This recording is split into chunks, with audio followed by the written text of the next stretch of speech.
tournage de Rennes, ça s'est fait de façon assez naturelle. En fait, Axel fait partie d'une association de jeux de rôle et va faire ça dans un lieu sur Montpellier qui s'appelle le Manoir du Crime. Et comme on voulait vraiment le faire à la sauce médiévale, j'ai demandé aux équipes déco de mettre en place un arrière-plan derrière qui soit finalement très médiéval.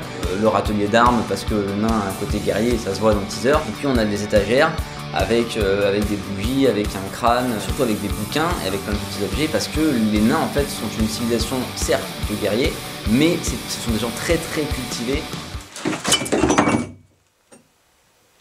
Ok, coupé, ça marche. C'est parfait.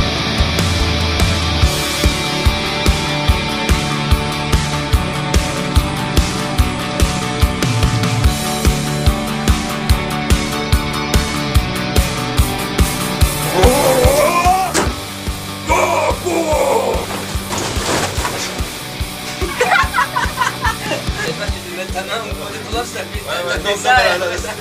Salut, bande de bouffeurs de salade.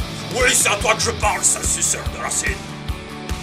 Quand t'as commencé tes trucs, quand t'étais dans les vrais guerriers, t'avais déjà le doigt pointé. Ouais. Alors peut-être fais autre chose avec tes mains, et quand tu dis « Mais attention !» Là tu lèves la main, c'est avertissement. Le fait que Oren soit un peu dans ce style-là et qu'on s'interdise rien, ça nous a permis d'apporter des éléments un peu nouveaux, des trucs que j'avais envie de tester, notamment le coup de la bouteille qui se fracasse sur la tête. Et le moment où la bouteille est arrivée sur le plateau, c'était assez épique, c'est-à-dire qu'on avait l'impression qu'on transportait une relique sacrée, tout le monde autour se bougeait, tout le monde était en mode survénère, genre ah, cassez-vous de là, poussez-vous, attention c'est la bouteille qui arrive et tout ça. Et en fait, donc on prépare la scène, on l'avait travaillé avant, on avait répété avec des bouteilles en plastique qu'on avait et tout ça pour vraiment faire le mouvement, avoir le cri et tout ça. Et donc on commence à tourner et au moment où il prend la bouteille... Attends. Qu'est-ce qui se passe? Téléphone, c'est bon.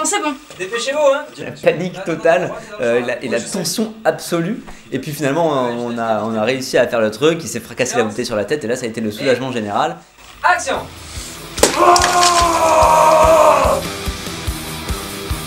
Ok, coupé. Ouais, elle est bonne, nickel.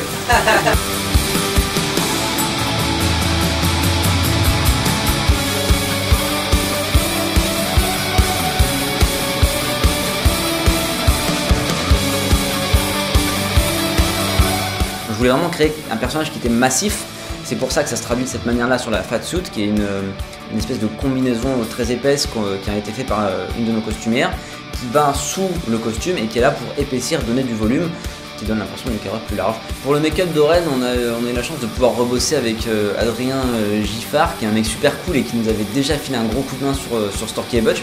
On a fait donc, comme on fait à chaque fois qu'on fait des prothèses, on fait de la prise d'empreinte, du moulage, etc. Puis lui, il sculpte les prothèses en plusieurs parties.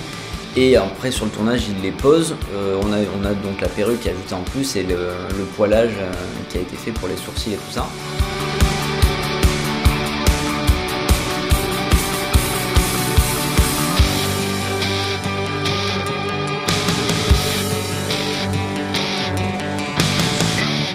Voilà. Là, on s'amuse.